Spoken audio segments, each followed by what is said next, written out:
Bismillahirrohmanirrohim. Assalamualaikum warahmatullahi wabarakatuh. Perkenalkan, nama saya Utari Ardita dengan NIM 2021 D1E016. Saya dari Prodi Sistem dan Teknologi Informasi Fakultas Teknik Universitas Muhammadiyah Mataram. Di sini saya akan menjelaskan terkait dengan perancangan sistem informasi yang kemudian saya buat yang berjudul Sistem Informasi Keuangan Himpunan Mahasiswa Sistem dan Teknologi Informasi. Tugas ini dibuat untuk memenuhi nilai ujian semester mata kuliah Analisis Perancangan Sistem dengan dosen pengampuh Bapak Muhammad Imam Dinata Eskom Mkom. Sebelum masuk ke penjelasan terkait dengan perancangan sistem, terlebih dahulu saya akan menjelaskan apa itu Himasti. Himasti adalah Himpunan Mahasiswa Sistem dan Teknologi Informasi yang merupakan organisasi mahasiswa atau wadah bagi mahasiswa untuk mengembangkan kapasitasnya, bisa berupa aspirasi, gagasan, mencari pengalaman, dan tujuan positif lainnya. Di dalam sebuah organisasi pasti ada yang namanya uang kas. Uang kas ini sendiri berguna untuk keperluan-keperluan organisasi atau jika ada kebutuhan mendadak. Dengan adanya perkembangan teknologi, membuat manusia berpikir untuk dapat bekerja lebih efektif dan efisien. Salah satunya yaitu membuat sistem teknologi informasi keuangan organisasi. Dalam proses perancangan sistem informasi ini, yang pertama yang saya rancang adalah data flow diagram atau DFD. Data flow diagram atau biasa disebut dengan DFD adalah diagram yang memberikan visual tentang aliran data dan informasi dari suatu sistem. Visual dari DFD sendiri menggambarkan siapa saja yang terlibat pada sistem tersebut, dari input sampai output. DFD biasanya digunakan untuk membuat sistem yang baru akan dikembangkan. Dalam proses perancangan sistem informasi ini terdapat beberapa level DFD. Yang pertama DFD level 0, kemudian yang kedua DFD level 1, yang ketiga DFD level 2 login, dan yang terakhir ada DFD level 2 pembayaran kas ataupun iuran. Dalam perancangan sistem informasi ini terdapat beberapa level DFD. Yang pertama DFD level 0, kemudian yang kedua DFD level 1, kemudian yang ketiga DFD level 2 login, kemudian yang keempat ada DFD 2 pembayaran kas ataupun iuran. Pada DFD level 0 terdapat dua aktor yang terlibat, yaitu anggota organisasi dan bendahara. Kemudian anggota organisasi berhak mengakses data anggota, memilih menu pembayaran kas dan iuran yang kemudian nanti akan diproses di sistem keuangan organisasi. Setelah diproses oleh sistem keuangan organisasi, kemudian data pembayaran tersebut masuk ke data kas atau data iuran, yang dimana data kas atau data iuran ini hanya bisa diakses oleh bendahara. Dan bendahara memiliki tugas untuk mengupload tanggal terakhir kas atau iuran ke website sistem keuangan organisasi. Setelah itu sistem mengkonfirmasikan pembayaran kas ataupun iuran ke anggota organisasi. Kemudian tahap selanjutnya saya membuat Entity Relationship Diagram atau ERD. ERD adalah sebuah model yang berfungsi untuk menyusun database agar dapat menggambarkan data yang mempunyai relasi dengan database yang akan didesain. Di sini terdapat beberapa aktor. Yang pertama ada anggota organisasi dengan atribut jabatan, ID anggota, nama, TTL, dan alamat. Kemudian ada uang kas, kode pembayaran, jenis pembayaran, jumlah bayar, dan tanggal pembayaran. Yang ketiga ada bendahara, yang dimana bendahara ini memiliki atribut ID bendahara, nama, username, alamat, password, dan TTL. Kemudian yang ketiga ada kas dan data, yang dimana kas ini atributnya ada denda telat, jumlah pembayaran, ID anggota, nama anggota, tanggal kas, keterangan, bukti pembayaran, jenis pembayaran. Kemudian ada iuran, yang dimana iuran ini memiliki atribut, kode iuran, judul iuran, dan tujuan iuran. Dan untuk hubungan antar tabel dihubungkan oleh garis sesuai dengan yang ada di gambar. Selanjutnya saya membuat use case diagram. Use case diagram adalah pemodelan untuk menggambarkan behavior atau kelakuan sistem yang akan dibuat. Use case diagram juga menggambarkan interaksi antara satu atau lebih aktor dengan sistem yang akan dibuat. Kemudian di sini terdapat dua aktor, yaitu user dan admin.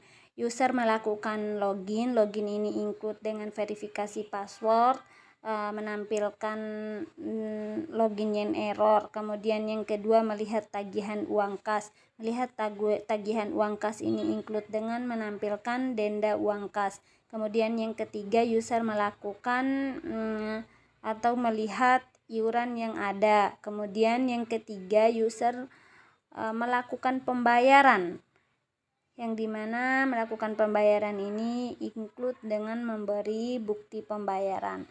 Kemudian admin melakukan pengelolaan user. Kemudian yang kedua admin melakukan update tentang keuangan organisasi. Selanjutnya saya membuat activity diagram. Activity diagram merupakan rancangan aliran aktivitas atau aliran kerja dalam sebuah sistem yang akan dijalankan. Activity diagram juga digunakan untuk mendefinisikan ataupun mengelompokkan aliran tampilan dari sistem tersebut.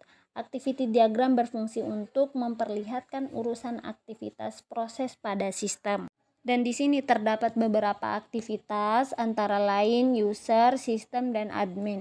Yang pertama, user melakukan login, kemudian sistem, jika login tersebut benar, maka sistem akan langsung menampilkan menu utama dari sistem tersebut. Kemudian jika login tersebut gagal, maka sistem akan menampilkan login yang gagal. Kemudian nanti akan diarahkan ke halaman utama, yaitu halaman login ulang. Kemudian yang kedua, user melihat tagihan uang kas. Kemudian itu sistem menampilkan tagihan uang kas, denda, dan deadline-nya. Kemudian setelah itu user melakukan pembayaran. Kemudian itu tugas dari sistem menyimpan data dan admin mensinkronisasikan data. Kemudian setelah itu sistem mengupdate data dan menampilkan bukti pembayaran. Dan setelah itu user logout ataupun keluar dari akun. Kemudian tahap selanjutnya saya membuat sequence diagram. Sequence diagram adalah diagram yang menggambarkan kolaborasi dinamis antar sejumlah objek.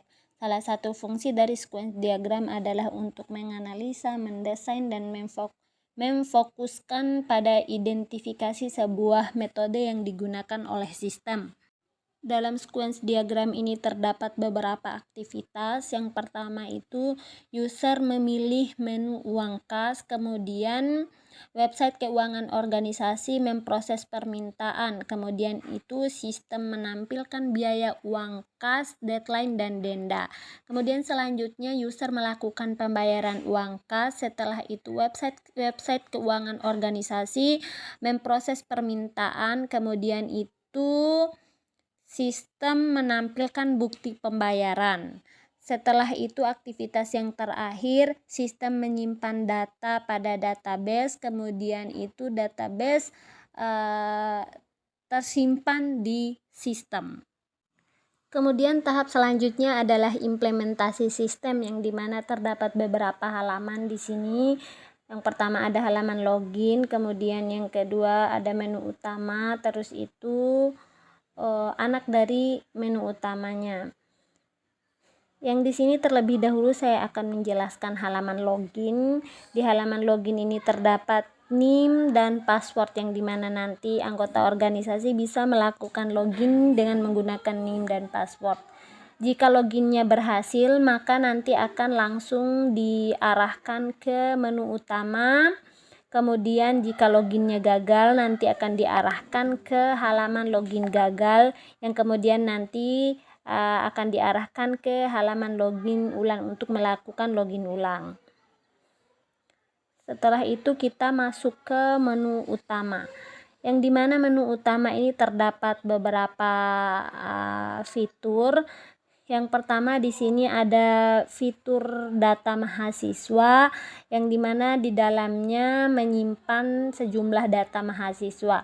Kemudian fitur yang kedua ada konfirmasi pembayaran, yang dimana nanti anggota organisasi yang sudah melakukan pembayaran secara manual, agar data pembayarannya masuk ke database, maka harus melakukan konfirmasi pembayaran setelah melakukan pembayaran secara manual.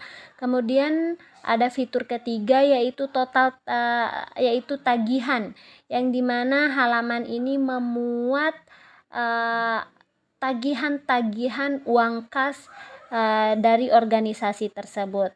Kemudian di halaman utama ini juga terdapat tentang organisasi Himasti, yang dimana Himasti merupakan organisasi mahasiswa yang menjadi wadah bagi mahasiswa sistem dan teknologi informasi untuk membangun kapasitas, bisa berupa aspirasi, gagasan, mencari pengalaman, tujuan positif lainnya, dan selanjutnya.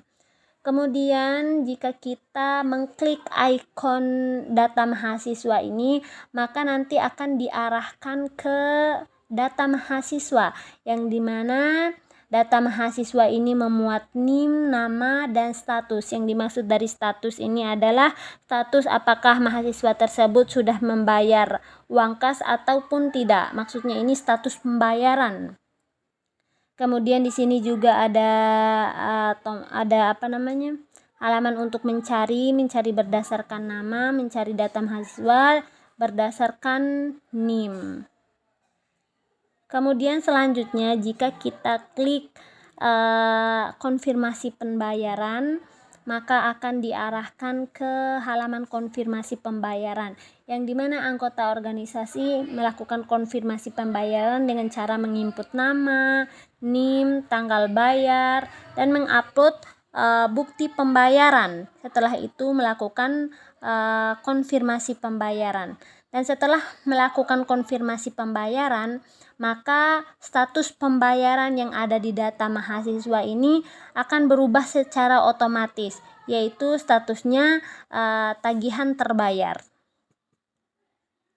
Kemudian setelah itu, jika kita klik ikon tagihan pada halaman utama tadi, maka akan diarahkan ke halaman tagihan, yang dimana halaman ini memuat apa saja ataupun tagihan-tagihan yang belum dibayar oleh si anggota organisasi ini. Yang pertama di sini ada tagihan minggu 1, minggu kedua, minggu ketiga, dan minggu keempat. Jika dalam 1 bulan itu anggota organisasi tidak membayar tagihan per minggunya, maka di halaman tagihan ini akan muncul minggu berapa saja yang belum dilakukan pembayaran uang kas.